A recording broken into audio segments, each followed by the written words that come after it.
बटाट्याची भाजी आणि पराठा. सोलापूर गावात मनोहर नावाच्या व्यक्तीचा एक ढाबा होता.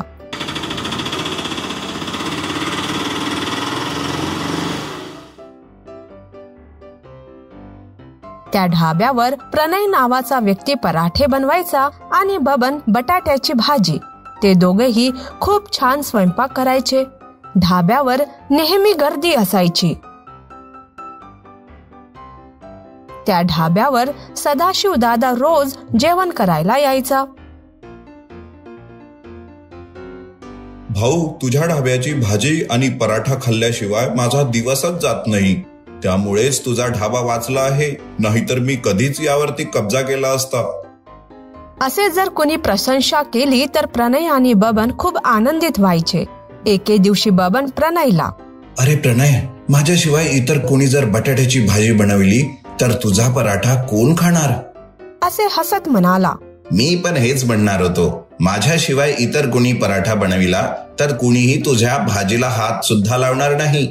तुला काय म्हणायचे आहे की लोक तू बनविलेले पराठे खाण्यासाठी येतात? मग नाही तर काय, तुझी ही बेकार भाजी खाण्यासाठी थोडीच येतात.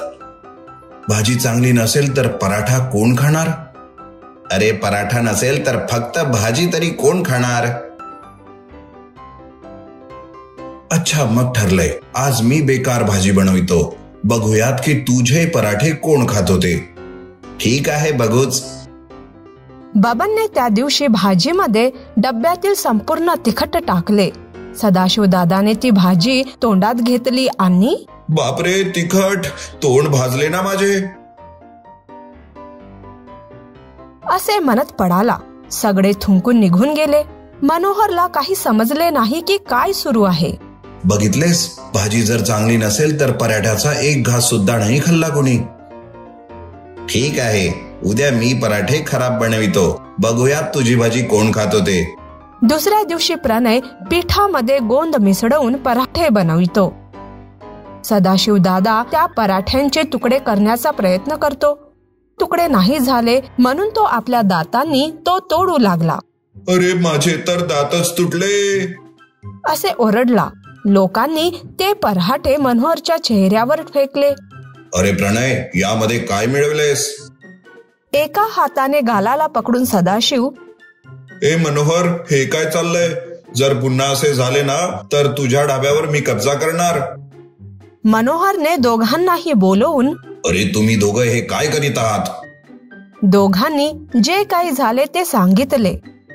तुम्हीच सांगा, कोण मोठा आहे, मी की हा? तुम्ही दोघेही मोठे आहात. अरे दोन्ही डोळ्यांमध्ये कोणता मोठा आहे हे विचारणार तर ते मी कसे काय सांगू शकणार? दोघांना दूध आणि पाण्यासारखे राहावे लागणार. थोड्या वेळात मनोहर एक चहाचा कप घेऊन आला. त्याला टेबलवर ठेवत, माझ्या प्रश्नाचे जो खरे उत्तर देणार तोच मोठा होणार. जर उत्तर नाही देऊ शकेल तर तुम्हा दोघांना आपापले काम चुपचाप करावे लागेल, नाहीतर दोघांनाही नोकरीवर काढून टाकणार. दोघेही तयार झाले. या कपाचे हँडल कोणत्या बाजूला आहे? डावीकडे आहे. मनोहरने त्या कपाला फिरविले. आता कोणत्या बाजूला आहे? आता माझ्या बाजूला आहे. मनोहरने कपाला फिरविले. आता कोणत्या बाजूला आहे? आता माझ्या बाजूला आहे. मनोहरने कपाला फिरविले. आता कोणत्या बाजूला आहे? मनोहरने दोघांनाही मारले. एका प्रश्नाचे एकच उत्तर असते. मी सांगतो ऐका, कपाचा हँडल बाहेर असतो. दोघेही हैराण झाले. मग आजपासून पराठा मोठा आहे की भाजी? अशा प्रकारच्या फालतू गोष्टीकडे लक्ष न देता आपापले काम करा. चला जा. तेव्हापासून दोघेही आपापले काम आनंदाने करू लागले. सदाशिव दादा सुद्धा पराठा आणि भाजी मजेत खाऊ लागला.